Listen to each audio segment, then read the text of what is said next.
Hello, my name is Cassandra Laskowski. I'm a reference librarian and lecturing fellow at Duke Law. Today I'm going to demonstrate Toggl. Toggl is a time tracking and reporting software that is useful if you wanted to give your class a billable hours assignment or even if you wanted to track your own time on a work project.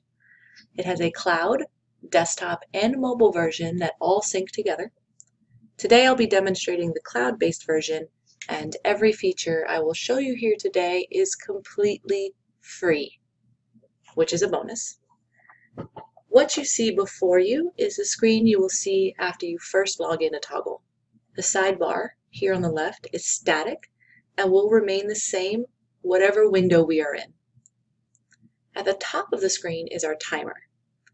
And what you'll see with this timer is it gives you a space for the description where it says what are you working on, a space to tag it, to link it to a project you're working on, the option to tag it.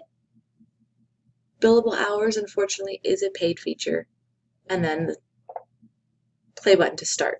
However, far to the right, you'll see a clock, which is what we're on now, which is automatic mode, and a bulleted burger menu, which is our manual mode. So we're going to start by clicking that, because I want to show you how easy it is to manually enter time if you needed to.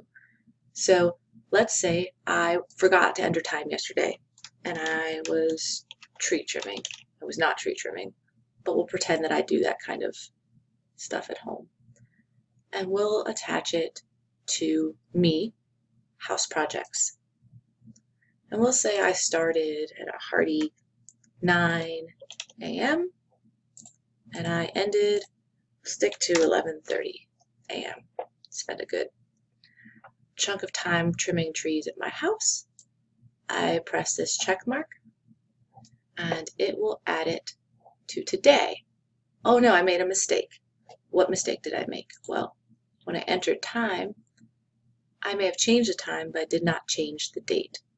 Well, editing here in Toggl is really easy. The only thing you have to do, like I just demonstrated a bit too quickly, was click here on the time, on that entry, and change the date to Sunday. Then when we click off, it will move it. And now I have this Sunday project. So entering time manually is not just really easy to do, editing is really easy to do here. So we're going to go back to automatic mode and we're going to press play. And you're going to see that it's starting to time me, even though I haven't told it what I'm doing or what I'm doing it for. All I have to do here is say, I'm presenting Toggl. I'm doing it for this Toggl presentation for AALL, and maybe I want to tag it. So here's those tags I spoke about. You can tag it, I'm tagging it Toggl, I'm tagging it time. For some reason I want to know that I'm using the cloud app, so I'm tagging it with the cloud app. Click off, and it's still timing me. The question I get most often about the cloud-based app is whether it will continue to time me if my computer just blitzes or if I accidentally close the window. Yes, I have accidentally had 24+ hour entries because I left it on overnight and came to it another day and mistakenly left it running. You of course can edit it after that, but it will run regardless of whether you actually have this window open. So underneath that time bar that's now running, you'll see a breakdown, a visual breakdown based on which projects I've spent time on. This is supposed to be in weekly mode, which you can see in very tiny type up here. You can also choose daily, but since I'm recording this on a Monday, my daily and weekly charts don't look any different because Toggl starts every week on a Monday. So we'll leave it on weekly. Underneath here are the things I've done today. I have the tree trimming I did yesterday, and you'll see it continues on. And it holds a good chunk of the things that you've done down. Obviously, I'm terrible at tagging, but if, say, I wanted to stop the timer, I could do that. And let's say I wanted to, instead of saying presenting Toggl, I really want to do this Toggl presentation down here and add more time to that because that's really what I'm working on. If you see when I hover over it, there's a play button. If I press that play button, it automatically starts it at the top and I don't have to re-enter anything. if you look at that same line we were just at, you see how it has a 2? That's because what it does is it collapses those entries so that you don't have a overwhelming number of entries visible, but so that you can still see the breakdown if you wanted to go back and look. So that's this timer window. Next, we're going to go to the dashboard window. The dashboard window is a really good visual that gives you a breakdown of where you've spent your time, on what projects, and even what tasks you tracked most. Apparently, I spent a great deal of time on breakfast. I guarantee you that is a mistake in the time tracking and when I put in my time that day. You can change up here at the top where it says this week. You can click it and change what you're looking at. It has predetermined settings like today, yesterday, this week, this month, this year, but it also has the ability to be customizable. And all you have to do to customize it is choose a start, an end date. Want to see what I've done all month? Click away, and it'll show you what I've done all month.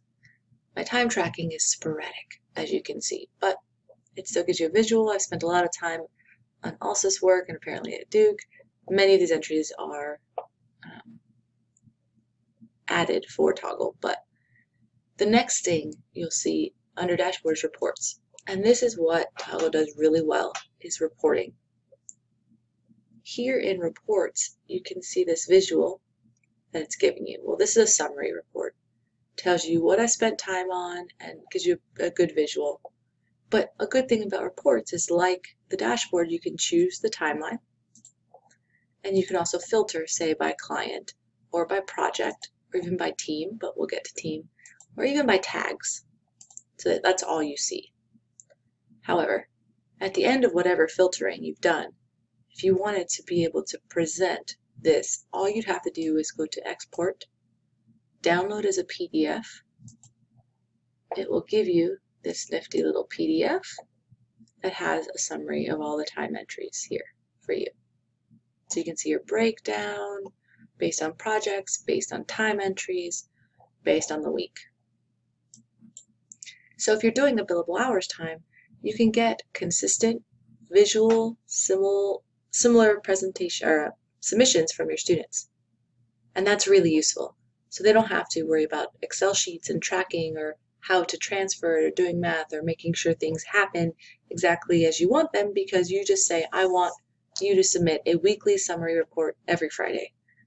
But there's other options too. You can do a detailed report, which gives you a better breakdown of the times and what you did and for how long. So if you wanted a better detailed visual of where they spent their time, you're going to want a detailed report.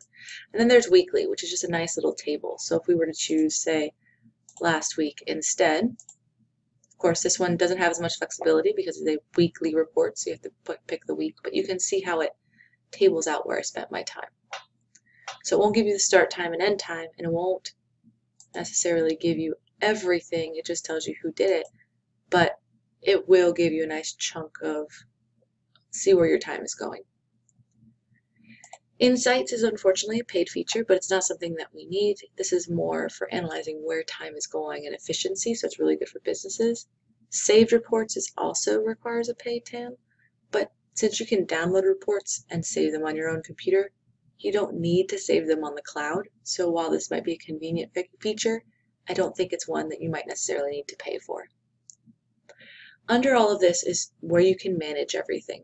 So you have projects.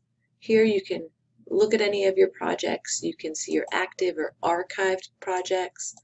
You can choose what clients' projects you want to see. You can see what team. We haven't gotten a team yet, but you can also filter by team. Unfortunately, you can't filter by billable because billable hours, the actual billing part of this, not the time tracking, but the billing part, is a paid feature. Or you can even search by the name if you didn't want to actually have to scroll down. And so here you can go through and see them. You can change who the client is. You can change the color. Or you could choose to leave it all alone, but you can see it all here. You can also click them, press a down arrow, and archive them. Or delete them if, say, you made a project by mistake. Under projects is clients. This is a list of all the clients that you've entered. You can add new clients here as well. You can also edit clients, which just means that you can change their name. So if I wanted Toggl viewership to actually be Toggl audience, that's all I have to do to change it. And now it'll say Toggl audience on any time entries that show up for tied to that client. Team. I don't have a team, but if I wanted to, I could have up to 5 people join my team for free. And those 5 people could all work on projects together, have their time tracked together, and have it all show in the dashboard and reporting together. Then you have workspaces, which has iCal integration, but that's, as you can see, a paid feature. But what workspaces are really good at doing is if you have personal stuff that you use Toggl for, and then you want to create a team space to keep certain team projects under, you could create a new workspace and invite those people to that workspace. And that way, the entire team would only see the things under your particular workspace and not your personal work projects.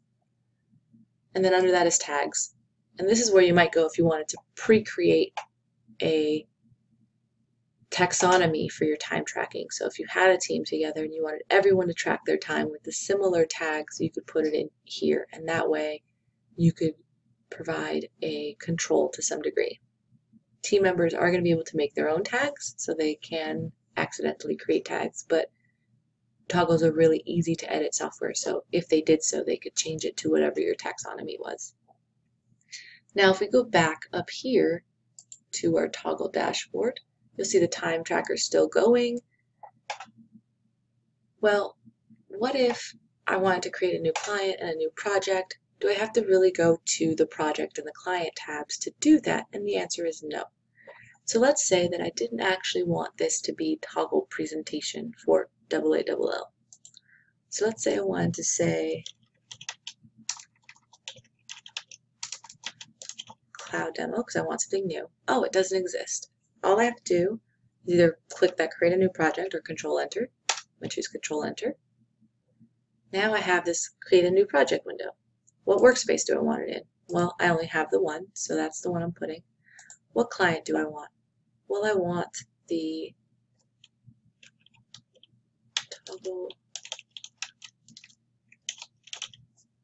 because this is the Toggl video that Delay is going to give us. Oh, I don't have that client. Okay, well, let me copy that so I don't have to reprint it. Add a new client. What's that client's name? It's going to be this. Is it a private project or a public project? Well, for now, we're going to leave it private because I don't have a team that needs to see it. And create, and it's done. And the entire time I was doing the creation of that brand new project, the creation of that brand new client, my time was still going. So I didn't lose any of my time tracking. Toggl makes time tracking really easy to do, which I think makes it a much more tolerable assignment for law students who are trying to find ways to do it without impeding on their already very busy schedule.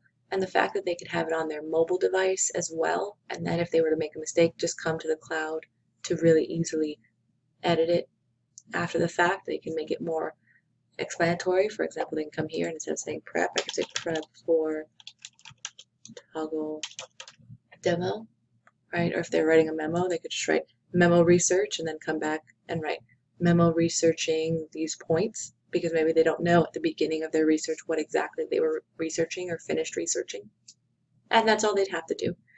And then they could give you those reports, or you could track your time for your project and you could give your boss those reports. So this is Toggl. I think it's a really easy and great useful tool, and I hope you do too. Have a great day.